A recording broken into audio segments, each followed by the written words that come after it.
ఉమ్మడి ఆదిలాబాద్ జిల్లాలో భూకంపం సంభవించింది. భయంతో జనం పరుగులు పెట్టారు. నిర్మల్, మంచిర్యాల జిల్లాలోని పలు ప్రాంతాల్లోనూ భూమి కంపించింది.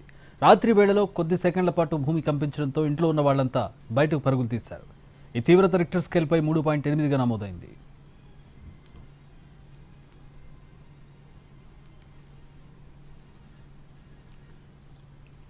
ఉమ్మడి ఆదిలాబాద్ జిల్లాలో భూప్రకంపనలకు సంబంధించి పూర్తి వివరాలు మా ప్రతినిధి సారంగపాణి అందిస్తారు. ఆదిలాబాద్ ఉమ్మడి జిల్లాలో భూకంపం వచ్చింది. పలు చోట్ల భూమి కంపించడంతో జనంలో ఆందోళన వ్యక్తమైంది. ఇంట్లో ఉన్న వాళ్ళు ఇంటి బయటకు పరుగులు తీశారు. ఏం జరుగుతుందో అని కొద్ది సెకండ్ల పాటు ఆందోళన వ్యక్తమైంది. ముఖ్యంగా నిర్మల్ జిల్లాలోని ఖానాపూర్, కడెంతో పాటు మంచిర్యాల జిల్లాలోని దండేపల్లి, జన్నారంతో పాటు లక్సెట్టిపేటలో భూమి కంపించింది.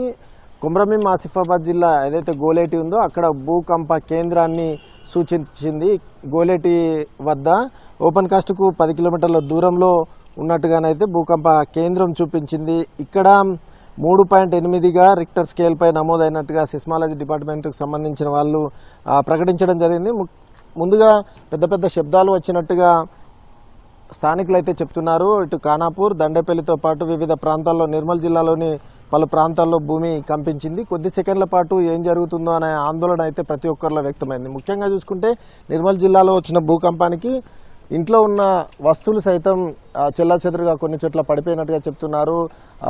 భూకంప తీవ్రతను సీసీ కెమెరాల్లో చూసిన వాళ్ళందరూ సైతం ఇంత వచ్చిందంటూ ఆందోళన వ్యక్తం చేసిన పరిస్థితి అయితే కనిపిస్తుంది. ముఖ్యంగా అటు ఓపెన్ కాస్ట్ ఏరియా సింగరేణి ప్రాంతం ఏదైతే ఉందో అక్కడ భూకంప కేంద్రాన్ని గుర్తించినట్టుగా సిస్మాలజీ విభాగానికి సంబంధించిన అధికారులు ధృవీకరించారు. అక్కడి నుంచి 10 కిలోమీటర్ల దూరం వరకు అంటే అది భూకంప కేంద్రంగా నిర్ధారించడం జరిగింది. ఇటు నిర్మల్ జిల్లా, మంచిర్యాల జిల్లాలోని పలు ప్రాంతాల్లో భూమి కంపించడంతో చిన్న పెద్ద అంతా ఇంట్లో నుంచి పరుగులు పెట్టిన పరిస్థితి అయితే ఇక్కడ కనిపిస్తుంది. ఇది ఆదిలాబాద్ ఉమ్మడి జిల్లాలో భూకంపానికి సంబంధించి పూర్తి అప్డేట్స్. కెమెరామెన్ సత్యంతో సారంగపాణి, ఎన్టీవీ, ఆదిలాబాద్ ఉమ్మడి జిల్లా.